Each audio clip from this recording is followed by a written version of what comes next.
What if everything you were taught about grace is incomplete? Not wrong. Incomplete. And that difference changes everything. Because there is a word in the original Greek of the New Testament that translators rendered as grace, but that for the first Christians carried something far more alive, far more powerful, and far more demanding than what most churches teach today. Stay until the end, because in the final minutes of this video, I'm going to show you how this single revelation completely changes the way you pray, the way you serve, and the way you relate to God. We've all heard this definition. Grace is God's unmerited favor. And it's true. But it's only half the story. The problem is that in modern culture, a gift without conditions has become synonymous with no response required. I receive it. I keep it. I stay exactly the same. Grace became passive. A celestial coupon. A spiritual life insurance policy you file away and forget about. Something that covers you, but doesn't change you. Something you claim, but never actually live inside of. But that is not what Paul wrote. That is not what Jesus lived. And it is definitely not what someone understood, who was born into the Greco-Roman world of the first century. Because in that world, there was no such thing as a gift that expected nothing in return. That concept simply did not exist. Every act of generosity, every extension of favor, carried within it the seed of a relationship. Not a debt. A bond. So what did they understand? In the world where Christianity was born, there was a system that governed everything. Every relationship. Every social transaction. Every act of generosity between people of different social positions. It was called the patron-client system. And understanding it unlocks the entire New Testament in a way that most modern readers have never experienced. Here's how it worked. A person of power, the patron, extended his favor to someone of lesser position, the client. The patron gave resources, protection, access, opportunities, legal standing. Things the client could never obtain on his own, no matter how hard he worked, no matter how talented he was. This favor was freely given. The client had done nothing to earn it. The patron extended it because of who the patron was, not because of who the client was. And what did the client do in return? He didn't pay. That would have made it a commercial transaction, a purchase, something far smaller and far less personal than what this relationship actually was. The client responded with something much deeper. Something that touched not just his actions, but his entire identity. Loyalty. Active gratitude. Public faithfulness. He honored the patron openly, in front of others. He acknowledged him by name. He spoke well of him in the marketplace, in the forum, in every space where his patron's name could be lifted. He lived in a way that reflected, unmistakably, that he belonged to that patron. That his life was evidence of whose generosity had made it possible. In Greek, that active gratitude had a name. Eucharistia. Does that sound familiar? It's the same root as Eucharist, thanksgiving, not just a feeling, not just an emotion you experience privately, but an action. A visible, public, embodied response that everyone around you could see. And the word for the patron's favor, the unearned gift, the freely extended generosity that changed the client's life, was Charis. The same word, translated as grace. Now I know the question forming in your mind right now. Wait, are you telling me grace requires something from me? Isn't that salvation by works? That is exactly the right question. And I'm glad you asked it, because getting this wrong has produced 2,000 years of confusion in the church. In the Roman patron-client system, the client did not work to earn the patron's favor. The favor had already been extended. Already given. Freely. Without merit. Before the client had done anything, before he even knew the patron was watching. What the client did afterward, was not to earn something. It was not a payment.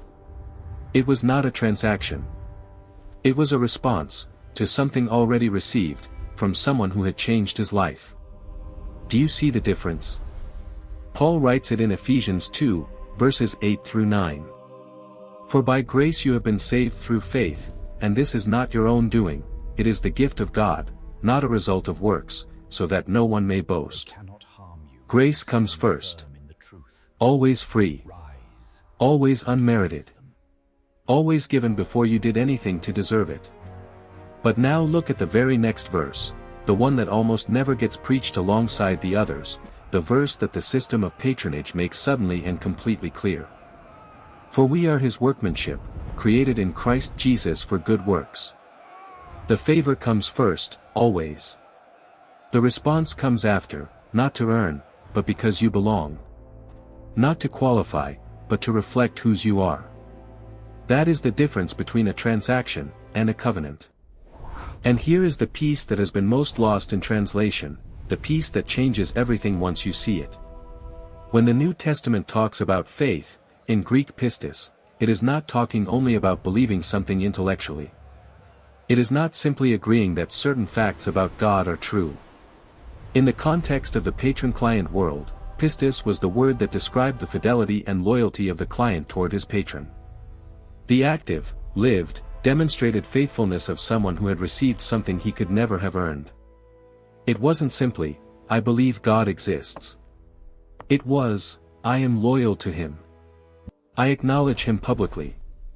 I live in a way that shows, unmistakably, whose I am. Faith as active loyalty. Faith as a living response to favor already received. Faith not as a one-time decision you make and then file away, but as an ongoing posture of the entire life. This changes everything. Because suddenly we are no longer talking about a religion of rules, where you perform to stay accepted, where every failure threatens your standing, where you spend your life measuring whether you've been good enough. We are talking about a covenant relationship, where God extends his charis, his unmerited favor, and we respond with pistis, with faithfulness that flows from love, not from fear. Perfect love casts out fear. 1 John 4 verse 18. I don't obey to avoid punishment. I don't serve to stay on the right side of a ledger I can never fully balance. I live the way I live, because I belong to someone who gave everything for me, and my life is the public acknowledgement of that gift. So what changes in practice? Everything. But let me be specific. Your prayer changes. You stop approaching God like someone begging favors from a distant and irritable authority, someone you have to convince, someone who might say no if you don't phrase it correctly. You start entering his presence the way a client approaches his patron, with confidence, with boldness, with real Eucharistia, not ritual gratitude, but the active, embodied, heartfelt acknowledgement of what you have already received. You pray not to earn, but to commune with the one who already gave you everything. Your service changes. You stop doing good to accumulate points on some invisible spiritual ledger, constantly calculating whether you've done enough, whether you've been consistent enough, whether this week's failures have cancelled out last week's efforts. You start living with integrity, because every small decision becomes an act of loyalty, a reflection, visible to everyone around you, of whose you are. The good you do is not payment. It is evidence. Your identity changes. You are no longer someone who received a ticket to heaven and is now simply waiting for the departure, killing time, trying not to disqualify yourself before the flight leaves. You are the client of a patron who changed your status, permanently, irreversibly, forever. A patron who staked his own reputation on you. And that has implications for how you speak, how you treat others, how you face suffering, how you carry yourself through failure, how you get back up when you fall, and how you see every single ordinary day of your life. Grace is not the end of obligation. Grace is the beginning of a relationship.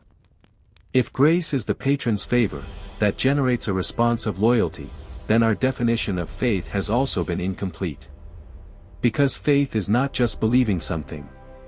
In the original Greek, faith is the response of loyalty, inside this covenant of grace. And if what we uncovered today raises questions for you, good. It means you're thinking with depth. It means the text is doing what it was always supposed to do, not giving you simple answers, but drawing you into something real. The next study goes directly into the word pistis, faith, and what it actually meant to the people who first heard it. Because what we discovered today about grace has a twin. And you need to see both of them together, before the full picture comes into focus. If this study opened the text in a way you had never seen before, hit like right now. That one gesture puts this in front of someone who is still living with the incomplete version. And subscribe, because what we are building here, study by study, word by word, is something that has never quite been put together this way before. See you in the next one.